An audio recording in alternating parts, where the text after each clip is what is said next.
Il y a 3 ans, la gestion du circuit a été privatisée et reprise par cet homme, Didier Sirgue.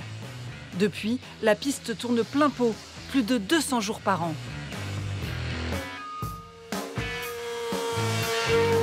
Les riverains sont à bout et tentent tout pour faire taire les moteurs.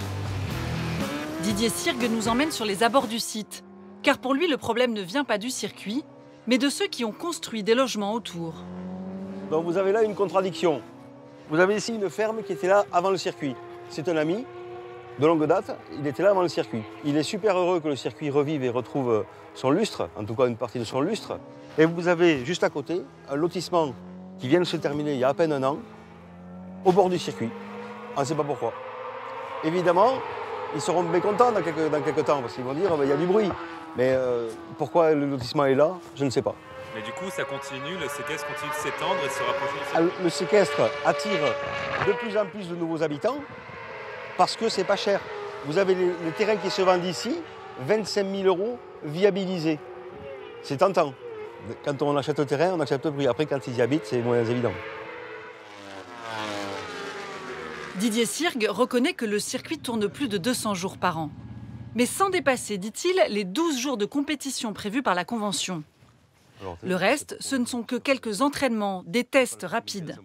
Pour montrer sa bonne foi, il réalise d'ailleurs des relevés sonores tous les jours autour du circuit.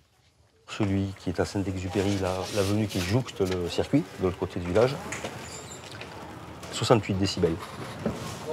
Pour 57 en repos. 68 décibels, c'est une conversation à 3, c'est 55 décibels. Donc 68 décibels, c'est une conversation de 7 ou 6 personnes à peu près. 68 décibels pour un jour normal, hors compétition. Un niveau sonore acceptable, d'après Didier Sirgue. Mais est-ce vraiment le cas? Que représentent exactement ces 68 décibels? Dans le calme apaisant d'un cloître, vos oreilles reçoivent 42 décibels. Sur une terrasse entre amis, le bruit est de 65 décibels.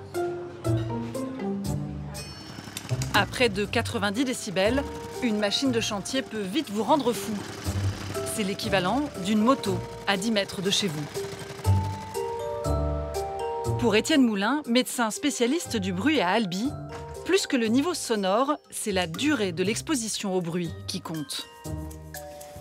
C'est l'effet chronique quotidien, c'est-à-dire un bruit quasi quotidien, ou en tout cas très fréquemment répété, au-delà de 55 décibels, qui là entraîne des effets particuliers sur la santé de l'être humain.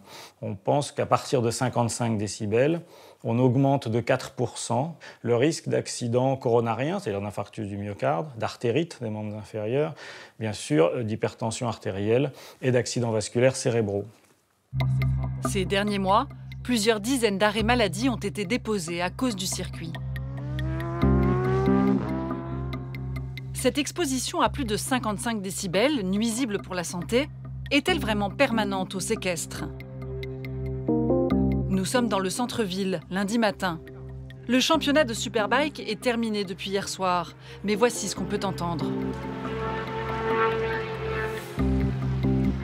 Pour le maire de la ville, Gérard Poujade, la démonstration est évidente. L'école est là. La crèche est juste de l'autre côté de la place, le centre de loisirs juste derrière. Voilà, c'est ça la nuisance. Donc on est un jour qu'on appelle normal aujourd'hui. Oui, oui, sauf que ce que vous entendez là, c'est pas normal, c'est pas légal, et personne ne fait rien. Et là, il me semble qu'il n'y a qu'un seul véhicule qui tourne. Ça doit être 3 000 à 4 000 habitants qui sont gênés par 7 personnes. Alors le maire a décidé d'aller plus loin et de porter l'affaire devant la justice.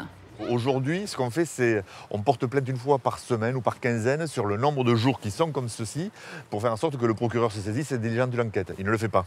Donc c'est pour ça que depuis 2-3 ans, il y a plusieurs centaines de plaintes qui ont été déposées pour les nuisances que vous pouvez entendre là, quoi.